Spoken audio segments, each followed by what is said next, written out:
Ayan. So tayo po ay magpapatuloy dito po sa libro po ni Job. At patuloy po nating tinitignan ito pong mga conversation ng mga kaibigan po ni Job at itong si Job, no? At nakikita po natin na pinagpipilitan po ng mga kaibigan po ni Job na siya po ay may kasalanan, no? Siya ay masamang tao, kaya siya ay nakakaranas ng mga kung ano yung nararanasan niya at kung ano yung naranasan niya, kung ano yung nangyari sa buhay niya ay kumbaga sa natin sa kapanahunan natin ngayon ay pwedeng sabihin, no, yung term po nila na deserve niya yon, no? Deserve niyang mangyari sa kanya yung lahat ng mga nangyayari sa buhay niya at yung mga nangyari sa kanya, sa kanyang pamilya, kasi makasalanan siya, evil siya, masama siyang tao. Kumbaga, pinangangalandakan, pinapamukha ng mga kaibigan ni Job na ganito siya, kaya ganyan yung nangyari sa kanya. Pero sinasabi rin ni Job sa kanyang mga salita na hindi. Kasi sa nakita ko, sabi ni Job, ay hindi naman ganon. May nakikita naman ako, sabi niya, ng mga wicked people, mga masasamang tao, pero pinapagpala naman sila. No? At kung titignan natin, maging sa kapanahunan po natin ngayon, parang ganun nga, may mga ganun din na mga nangyayari, na kahit sa kapanahunan po natin ngayon, na kung sino pa yung, alam mo yun, kung sino yung masama, kung sino pa yung hindi naglilingkod, 'di ba, sa Panginoon, kung sino pa yung alam mo yon, yung talagang hayag-hayagan na kina-curse yung Diyos na pinaglilingkuran po natin, kadalasan sila pa yung maayos yung buhay, sila pa yung may audience, mga ganun ba? Sila pa yung parang kinaawaan, may mga ganun na tagpo sa buhay ng tao. Sinasabi ni Job, hindi, nagkakamali kayo kasi sa buhay na ito nakita ko na kahit yung mga wicked din nagpo-prosper din naman, 'di ba, sa buhay na ito. May mga wicked din naman na nagkakasakit, 'di ba, may mga masasamang tao din naman na nawawalan ng mga mahal sa buhay. Ginaganon ni Job, yung kasagutan ni Job sa kanya pong mga kaibigan. So let's continue dito sa chapter 15. Sabi dito, ang sagot ni Eliphaz na taga Teman, mga salita mo'y pawang kahangalan.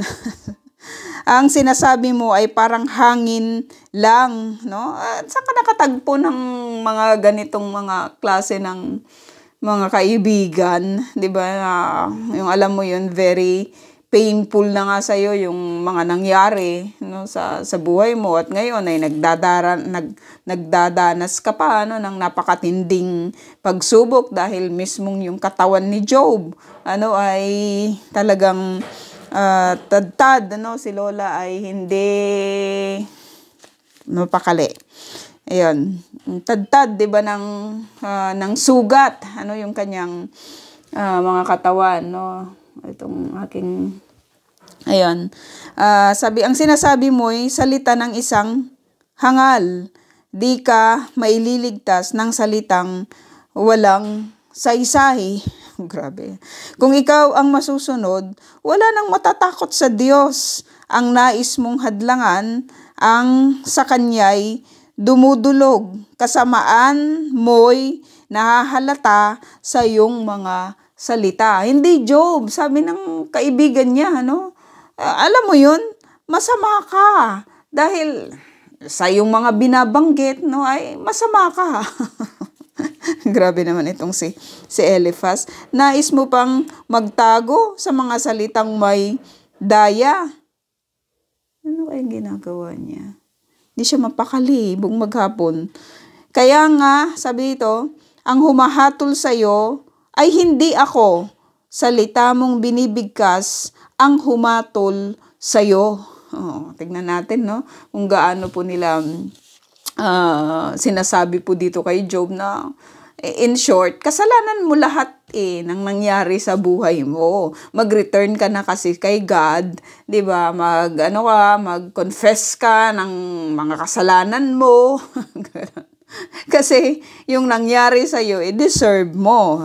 Parang ganyan yung tema ng binabanggit nitong si Eliphaz. Akala mo ba ikaw ang unang taong isinilang? Nauna ka pa sa mga kabundukan? Naroon ka ba nang sabihin ng Diyos ang kanyang plano? Grabe O sa palagay mo'y ikaw lang ang may talino? Ano ba ang alam mo na di namin nalalaman? Lahat ng naiintindihan mo'y amin ding nauunawaan. Ang mga uban sa buhok ay aming kasama.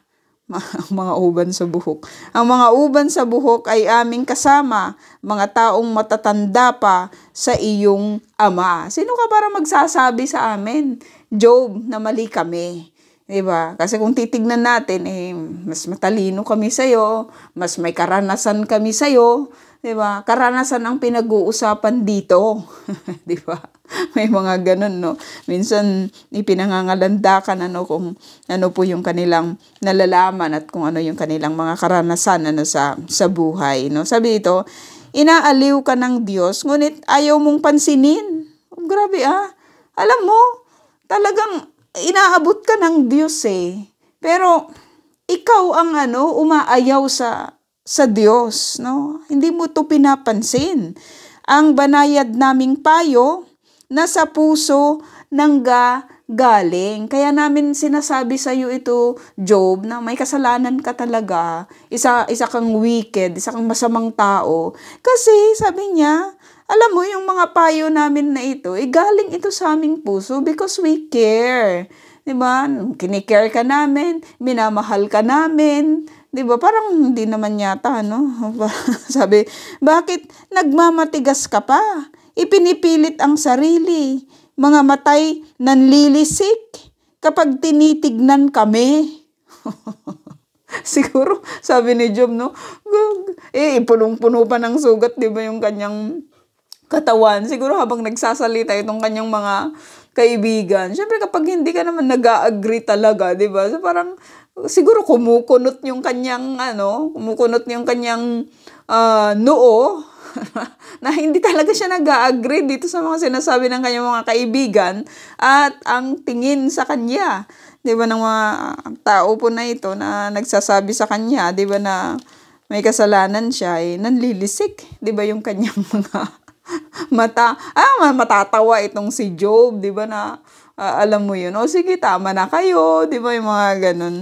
Pero sabi dito, kapag tinitignan kami, bakit ba ang galit mo'y sa Diyos ibinubunton at sa Kanya inuukol ang salitang walang hinahon? Grabe. Sino ba ang walang sala at malinis na lubos? Totoo naman. 'Di ba? Pero sa tagpo po na ito, ang Diyos mismo ang nagsabi, 'di ba, sa kauna-unahan na pinagsabihan na pinag-aralan po natin na blameless itong si Job. No, so maaring may mga nagagawa din siya, 'di ba, na mga shortcomings, pero lagi po siyang nananalangin sa Panginoon 'Di ba? Lagi, of course, nanghihingi siya ng tawad probably sa lahat ng kanyang mga ginawa. Kaya ang nakita ng Diyos sa kanya, ang Diyos mismo yung nakakita dito po sa katauhan po ni Job na blameless siya. Blameless talaga itong si Job. So makikita natin pala, mga kapatid, whenever na may mga instances, 'di ba, na nagkakaroon tayo ng mga shortcomings. Wait lang, may pa. Anuhin lang ako. Yan. May halimaw.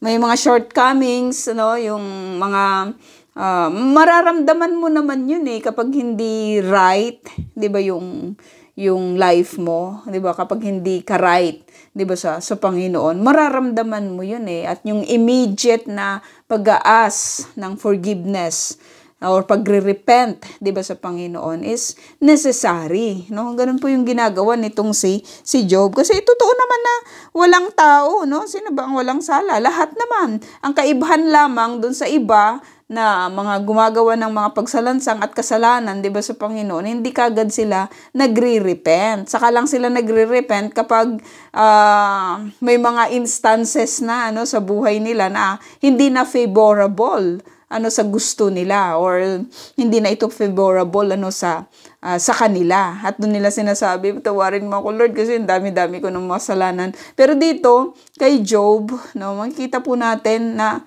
alam mo yun, in every circumstances siguro sa buhay niya na hindi siya nagiging right. Kasi kahit nga yung mga anak niya, di ba, ay lagi niyang ipinapanalangin na huwag silang makagawa ng hindi tama, di ba, sa Panginoon. Kung nagagawa niya yon sa kanyang mga anak, sa kanyang mga mahal sa buhay, how much more, di ba, dito po sa kanyang sarili, no?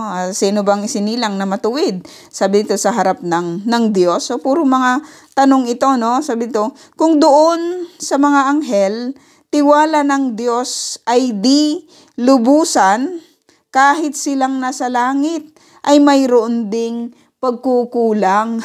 Grabe naman itong si Eliphaz. Pwede mong sabihin, paano mo naman yun nalaman, Eliphaz? Diba? Abot ba ng iyong isip? Or abot ba ng iyong karanasan? Nakapunta ka na ba doon sa langit? Diba? May mga ganun na mga tao na maging sa kapanahonan natin ngayon parang they rule also.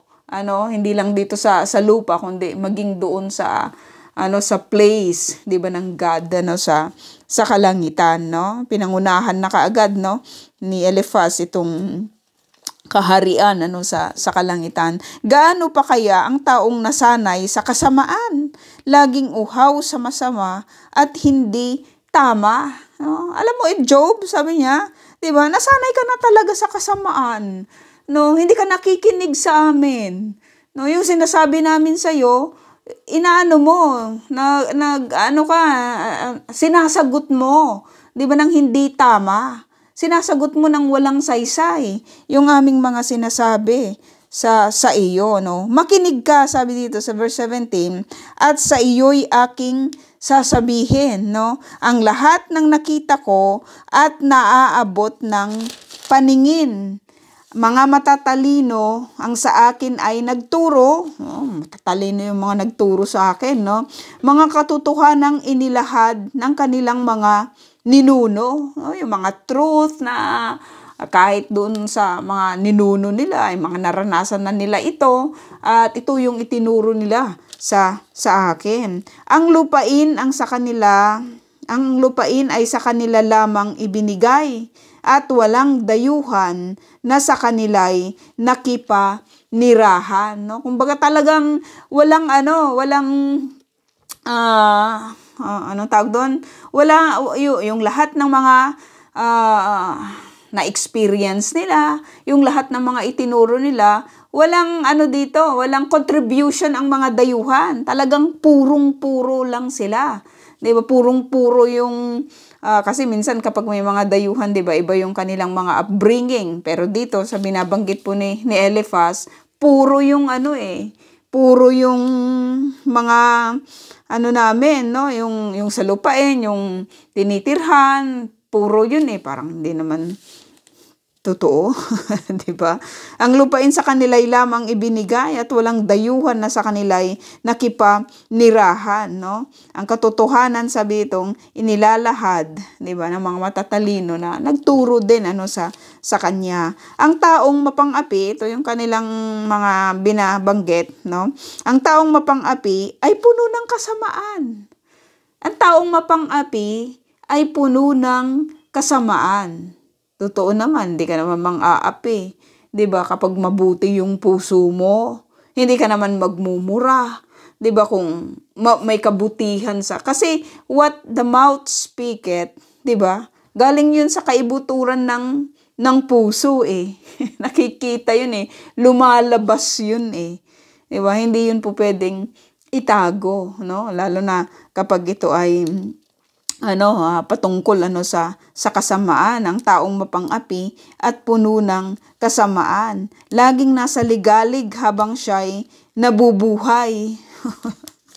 Tignan mo, Job, hindi ka naman panatag, di ba? Hindi ka naman, alam mo yung wala kang peace na nararamdaman kasi masama ka. Nang api ka, di ba? Kaya ligalig yung buhay mo. Lagi siyang makakarinig, nakakatakot na tinig. Papasukin siya ng tulisan kung kailan siya'y tahimik, no? Walang kapanatagan, no, yung isang taong mapang-api. Totoo naman yun, 'di ba? Kapag marami kang inapi, syempre may mga tao talaga na maghihiganti rin, no, sa kanilang kapanahunan, no? Sa kanilang alam mo yun, hindi naman lahat ng panahon, 'di ba, ay hawak ng taong mapang-api, no? Totoo naman yung mga sinasabi niya, no? At sabi dito, ang hindi lang tama dito kasi pinapertain nila si Job na ito yung kanyang mga ginagawa, no? Hindi siya makakatakas sa lagim ng kamatayan pagkat mayroong tabak na sa kanya'y nag-aabang. Totoo naman lahat yun, di ba? So, ang nakikita po natin, kung titignan natin ang lesson po dito na po pwede nating makuha, huwag tayong mang-api. Di ba? Wag lang talaga tayong mang-api, no? Lalong-lalo na doon po sa mga helpless or sa kahit na sino man, 'di ba, na maaring ma-encounter po natin kasi ang resulta ng pang-aapi, sabi dito, maligalig na buhay, 'di ba? Nakakatakot, no? Wala kang kapayapaan at hindi tahimik. Sabi dito, hindi siya makakatakas sa lagim ng kamatayan pagkat mayroong tabak na sa kanya'y nag-aabang, no? So in short, walang kapayapaan, no? Mga buitra'y naghihintay upang kainin ang kanyang bangkay. Alam niyang madilim ang kanyang kinabukasan. Takot ang naghahari sa buo niyang katauhan. Parang laging hinahabol ng haring makapangyarihan, no? Ganito pala yung ganito pala yung buhay ng mga mapang-api, no? Kahit sa tingin natin maayos sila kasi parang kung mga api ka kasi meron kang power, meron kang ipinagmamalaki. Pero behind that, totoo naman itong mga binabanggit nitong si Eliphaz na sila rin yung mga tao na hindi panatag. Kaya sila nag-hire ng maraming mga bodyguards, may mga CCTV, 'di ba, sa kanilang mga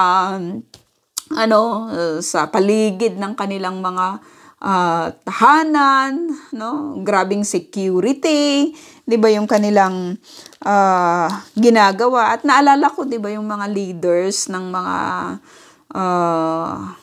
leaders ng mga Hezbollah, 'di ba, yung alam mo yun, yung lalim-lalim na ng kanilang pinuntahan, 'di ba, sa kailaliman ng lupa, sa pag-aakala nila na hindi sila kayang abutin, 'di ba, ng bomba, lalo na yung pinaka-leader nila, 'di ba, si Nasrallah, no? Pero hindi ganoon yung nangyari, at nakita po natin na talagang ginamitan din ng napakalakas na klase ng bomba, para ma-reach talaga yung pinaka-ilalim na kung saan ay nandoon, no? So walang kapanatagan, no? Kahit saan sila magtago. I don't know the feeling ng mga leaders ngayon, 'di ba, ng Hamas na hinahunt, no? Kasi automatically hindi sila lumalabas, no? Kung saan man sila nagtatago, sa tingin nila hindi sila maaabot, no? Walang kapanatagan, no? Takot ang naghahari sa buo niyang katauhan, parang laging hinahabol ng haring makapangyarihan. Ganito ang sasapitin ng taong nagyayabang. Alam mo, mayabang ka, Job, 'di ba? Yung mga binanggit ko sa'yo, Ganyan yung mangyayari sa'yo kasi mayabang ka, no? Hindi mo inaamin na nagkasala ka, na masama kang tao, no? Ano naman ngayon, 'di ba? Kung sakaling sabihin man ni Job na, "O sige na, masama na ako sa tingin niyo, may mababago ba?"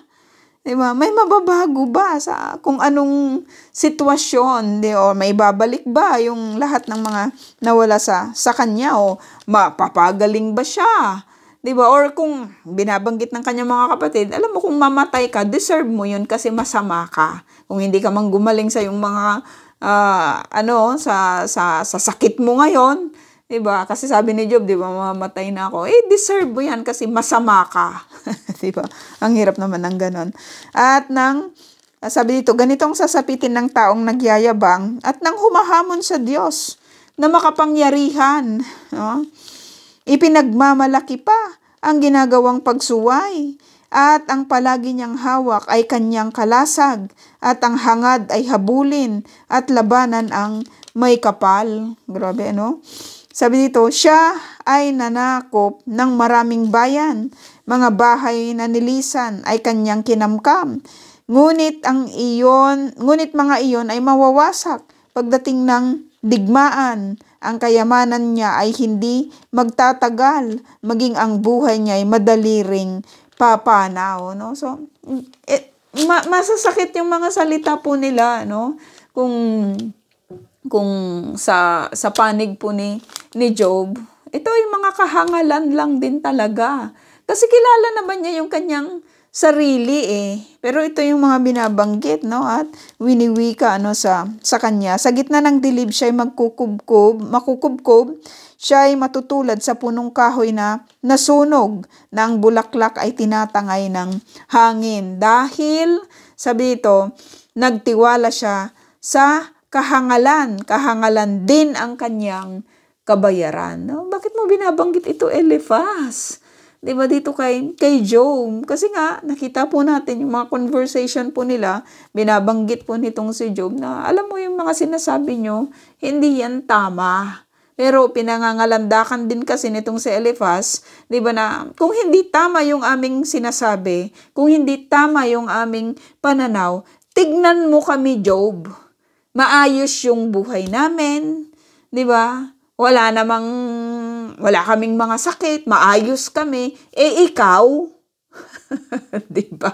Kung titignan natin yung kalagayan nila, magkaiba talaga. Kasi si Job, na-lost niya lahat Nawala lahat sa kanya. Pati pamilya niya, pati yung asawa niya, diba na supposed to be nandyan. At tapos, kabuhayan niya, diba? Tapos ngayon, yung maganda niyang mukha siguro, di ba? Yung maganda niyang katawan, wala Di ba? Sino ka sa amin para magsabi ngayon ng ganyan? Di ba minsan mga kapatid, di ba, when the wicked prosper, minsan tatanungin mo talaga Lord, di ba?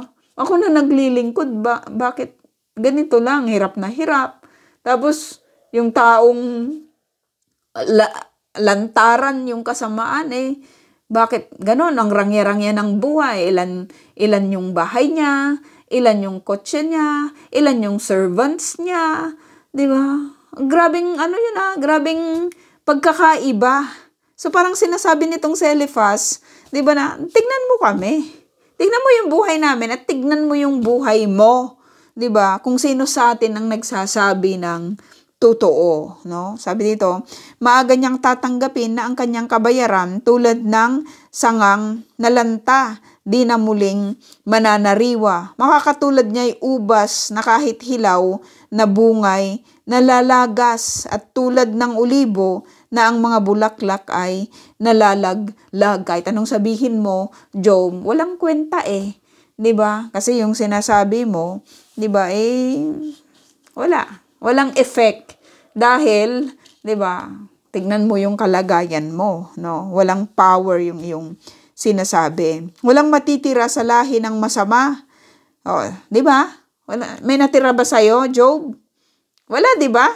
Sarili mo lang, yung asawa mo, wala din, hindi mo rin pwedeng asahan. Iniwan ka na nga, nandyan ka na nga lang nakaupo sa tabi ng basurahan. Kasi may mga uod pa nga yung mga sugat. Diba? May natira ba sa pamilya mo? Wala, kasi masama ka. Sabi dito, masusunog ang bahay, nasa suhol, nagmula. May bahay ka ba? Wala din, di ba? Ganyan ang mga taong nagbabalak ng kasamaan kasi nagbalak ka ng masama eh. Kaya ikaw ngayon yung nagsuffer. Pandaraya ang laging nasa puso at isipan. No? Madaya ka kasi. Di ba? Yeah, siguro kaya kayo maman dahil dinaya mo, may mga pandaraya kang ginawa. Kaya ayan, tingnan mo kung anong nangyari sa buhay mo. So, masakit po yun ng mga binabanggit ng mga salita ng mga kaibigan po nitong si Job. Wait lang mga kapatid. Ayun. So chapter 16, no, may oras pa naman tayo. Sabi dito, sumagot naman si Job. No, tingnan natin yung sagot niya. Sabi dito, narinig ko ng lahat ang iyong mga sinabi. Kasi paulit-ulit ka na lang eh. 'Di ba? Hindi lang naman ito yung unang beses, inulit-ulit pa. 'Di ba? Ang pinupuntirya niya talaga si Job na sa tingin niya ay masama. Kayong lahat ay mang-aaliw na walang silbi. Sakit din yung sabi dito, wala na bang katapusan? Mga salitang mong walang laman. Bakit ka ba nagsasalita ng ganyan? No? Pinagpipilitan nitong si Eliphaz, yung kanyang punto. Ito namang si Job, syempre, paninindigan din niya. 'Di ba kung ano yung katotohanan, 'di ba, para sa kanya, no? Kaya ko ring sabihin ang lahat ng sinabi niyo kapag kayo ang dumaranas ng hirap kong ito. Diba? Kung magkabaliktad man tayo, kaya ko ring sabihin yung mga binabanggit ninyo, no? Kasi alam ko rin naman yan. Matatambakan ko rin kayo ng salita at payo. May kibit na ng balikat, may iling pa ng ulo. Kaya ko rin lahat yan. Inaano nyo, yung, di ba yung tinataas yung balikat, yung parang yung mga Israeli kapag sasabihin, wala na silang masabi, tapos may mga pailing-iling pa. Kaya ko rin gawin yun kapag kayo yung nakaranas ng kalagayan ko, sabi dito, no? Ngunit ang sasabihin ko, pampalakas ng inyong loob. Oh, Job, magpapalakas ka pa ng loob sa mga kaibigan mong ganito ang trato sa'yo. Mga salitang bibitiway, pampabawas ng kirot. Kung kayo ang nagdaranas ng ganyan, ng ganito, sinasapit ko, alam nyo, ang sasabihin ko ay pampalakas ng inyong loob. No? Hindi pangungutya or hindi pag condemn, no? Ang salitang aking bibitiwan, magpapabawas ng kirot na inyong nararamdaman. Kasi sa akin, ang ginagawa nyo, hindi nakakabawas ng kirot eh. Kumbaga parang nakakadagdag pa. Parang sinasabi ni Job sa kanila. Kung ako ay magsalita, hirap ko'y di maaalis. Kung magsawalang kibo na may, naroon pa rin ang sakit. No? Pinalupaypay ng Diyos ang aba kong katauhan at nilipol pa niya pati ang aking sambahayan. Alam ko naman yon, 'di ba? Kasi ang alam ni Job, lahat ito, 'di ba, ay gawa ng Diyos. Hindi naman niya alam yung mga conversation, 'di ba, nangyari, pinagmamalaki pa nga siya, 'di ba, ng Diyos dito kay Satan, no? Nakadikit na sa buto at kulubot ang aking balat. Nakadikit na sa buto at kulubot ang aking balat. Larawan ng mga hirap na aking dinaranas, ito raw ang katunayan ng aking kasalanan. Dahil sa matinding puot niya sa akin, halos ako'y kanyang pagputol-putulin. Mga matay nanlilisik, may puot kung tumingin. Yan yung tingin ninyo, 'di ba, sa akin, no? Parang sinasabi nitong si Job. Nilalait ako ng mga tao, pinapaligiran, at sinasampal ako. No? Grabe naman. Di ba? Si Job ang nagsasabi dito mga kapatid na nilalait siya. Sa ganong klase ng kalagayan, may mga tao pang nanlalait. Nandito na nga yung mga kaibigan niya, di ba? Tapos may mga iba pa pala, di ba, ng mga tao na nanlalait sa kanya. At hindi lang sa salita, kundi sinasampal pa siya. No? Grabe Grabe yung gano'n, no? Ano naman ang lakas nung tao na yun para sampalin mo pa? 'Di ba? Wala na nga siyang wala na nga siyang honor, 'di ba? Pero grabe lang, no? Ano man yung instances kung bakit ganun yung nangyari or ginagawa dito po kay Job, no? Hindi naman tama, 'di ba, na manakit. Lalong-lalo na yung mga nagdadaan sa mga ganitong klase ng pagsubok, no? Ipinaubaya na ako ng Diyos sa masasama, pinabayaan sa mga taong walang awa. Sino ka para makalaban, 'di ba, sa mga ganitong sitwasyon na meron siya, 'di ba, sa kapanahunan na 'yon, 'di ba, may mga yung mga sugat niya, yung balat niya, sabi dito kulubot na yung kanyang balat, o maaring ang payat na rin niya, 'di ba, dahil sa mga kirot na kanyang nararamdaman. Pero ang tao talaga, no? May mga tao talaga na wala ring awa, no? Sabi dito, sa aking pananahimik, ako'y kanyang ginambala, sinakal, dinurog, at pinuntirya ng pana, no? Tinatamaan ako ng pana sa kabila-kabila, sugat ko'y malubha, ngunit wala pa rin siyang awa. Paulit-ulit niya akong sinusugatan para siyang mandirigmang galit na galit sa kalaban. Yun yung tingin niya sa nangyayari sa kanya. Alam mo yun, wala siyang pwedeng asahan na pwedeng magbigay sa kanya ng tulong. Kasi kahit ang Diyos, ang sa tingin niya, pinabayaan na siya. Kahit yung mga tao, 'di ba, na supposed to be, meron man lang silang awa, hindi rin sila, 'di ba, pwedeng asahan. Ako'y nakasuot ng damit panluksa, nakaupo sa alikabok, kataway ng hihina, sa kaiiyak ko'y pula na ang aking mukha, mata ko'y wala nang makita, pagkat namamaga. Wala naman akong ginagawang masama. Panalangin ko sa Diyos ay tapat at walang daya, no? Huwag mong tabunan o lupa ang aking kaapihan. Huwag ipagkait sa akin ang hangad kong katarungan. Ang aking testigo ay nasa langit. Siyang tatayo't magtatanggol ng aking panig, no? Kapag hindi tayo pinapakinggan dito sa lupa, or walang lang kahit sino man, 'di ba, na makikinig sa atin, sinasabi sa atin ng talata po na ito, 'di ba, na meron tayong witness, 'di ba, sa kalangitan, no? Mga kaibigan ko ang sa akin humahamak, kaya sa Diyos na lamang ako ay iiyak. Ang ganda ng kanyang binanggit, no? May magtanggol sana sa akin sa harap ng may kapal, tulad ng pagpanig ng isang tao sa kanyang kaibigan. Pagkat ilang taon na lang itong aking itatagal, ako'y pupunta na sa huli kong hantungan, no? Wala man lang nag-stand talaga dito kay Job, nakakalungkot din 'yun, no, na tagpo sa buhay ni Job, no? May mga instances ba sa buhay natin, 'di ba mga kapatid, na we've done a lot. Ginawa na natin lahat, 'di ba? Pero alam mo 'yon, parang tayo pa yung masama, 'di ba? Tayo pa yung inaaway nila.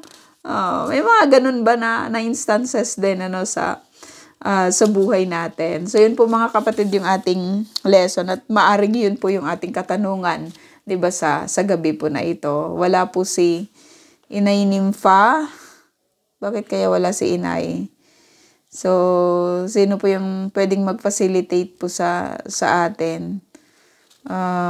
Pastora, pwede ka po? Or Sister May Grace or Sister Lorna?